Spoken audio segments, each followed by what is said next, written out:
ഞാനിന്ന് പരിചയപ്പെടുത്താൻ പോകുന്നത് റാവിസ് ഹോട്ടൽ കോഴിക്കോടിൻ്റെ ഒരു റൂമാണ്. എന്ത് ഭംഗിയാണല്ലേ, സൂപ്പർബായിട്ട് ഉണ്ട്. കയറുമ്പോൾ തന്നെ നമുക്ക് ഒരുപാട് കാര്യങ്ങൾ അവിടെ വെച്ചിട്ടുണ്ട്. പക്ഷേ ഇതാരും തൊടണ്ട, പൈസയാവും. നല്ല രീതിയിൽ ഒരു ഫ്രിഡ്ജ്, കോഫി കുടിക്കാനുള്ള സാധനം, കോഫി മേക്കർ, ഫ്രിഡ്ജിനകത്ത് എല്ലാ സാധനങ്ങളും ഉണ്ട്. നിങ്ങൾക്ക് ആവശ്യമുള്ള സാധനങ്ങൾ എടുത്ത് കഴിക്കാം. അതിൻ്റെ പൈസയും നിങ്ങൾക്ക് തന്നെ കൊടുക്കാം. അങ്ങനെ കുറച്ചും കൂടെ ഫ്രണ്ടിലോട്ട് വരുമ്പോൾ അവരുടെ ടി വി കുറച്ച് അത്യാവശ്യം വലിയ ടി വിയാണ്. നമുക്ക് നന്നായി തന്നെ ചാനൽസ് എല്ലാം കാണാം. പിന്നെ ഒരു ഓഫീസ് ടേബിൾ പോലത്തെ ഒരു സ്ഥലം, ടേബിൾ ഏരിയ, ഓഫീസ് വർക്കൊക്കെ ചെയ്യാൻ പറ്റിയ സ്ഥലമാണ്. ഞാൻ ചെയ്തു നോക്കി, കൊള്ളാം, അടിപൊളിയാണ്. ഇതൊരു പ്രീമിയം റൂമാണ്. ഈ റൂം ശരിക്കും ഒരാൾക്ക് അല്ല, ഇതിൽ ഒരു 5-6 പേർക്ക് വേണമെങ്കിൽ കിടക്കാം. 5-6 പേർക്ക് ഇതിനകത്ത് ഇരിക്കാം.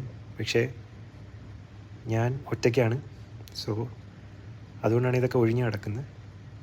സോ ഇനി അങ്ങോട്ട് പോകുമ്പം വാർഡ്രോബും കബോർഡ്സും നമുക്ക് അലമാരയും അതുപോലെ തന്നെ ഗ്ലാസ്, ഫുൾ ലെങ്ത് ഗ്ലാസ് ഒക്കെ ഉണ്ട്. പിന്നെ ഇവിടെ ഒരു ബാഗ് വയ്ക്കാനും ഷൂസൊക്കെ വയ്ക്കാൻ വേണ്ടിയിട്ടുള്ളൊരു പ്ലേസ്. അത് കഴിഞ്ഞിട്ട് നമ്മൾ നേരെ പോകാൻ പോകുന്നത് നമ്മുടെ മെയിൻ പ്ലേസായ ടോയ്ലറ്റിനകത്ത് കയറുമ്പോൾ തന്നെ വലിയൊരു ഗ്ലാസ് ഉണ്ട്. സൂപ്പർബായിട്ടുള്ളൊരു ഗ്ലാസ്, മൊത്തം ഗ്ലാസ്സോട് ഗ്ലാസ്. പിന്നെ അവിടെ സിങ്ക് ഉണ്ടായിരുന്നു. പിന്നെ അതുപോലെ ടോയ്ലറ്റ് സൂപ്പർബായിട്ട്, രണ്ടും നമുക്ക് ബാത്ത് ചെയ്യാനുള്ള ഏരിയയും ടോയ്ലറ്റ് ഏരിയയും സൂപ്പർബായിട്ട് ഒരു ഡിവൈഡ് ചെയ്തിട്ടുണ്ട്.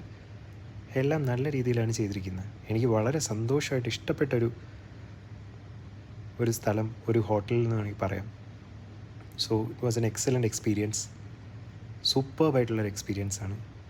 നിങ്ങൾ ഒരു ദിവസം പറ്റുമെങ്കിൽ നിങ്ങൾ റാവിസിൽ വന്നൊന്ന് താമസിച്ച് നോക്കുക. So it was A wonderful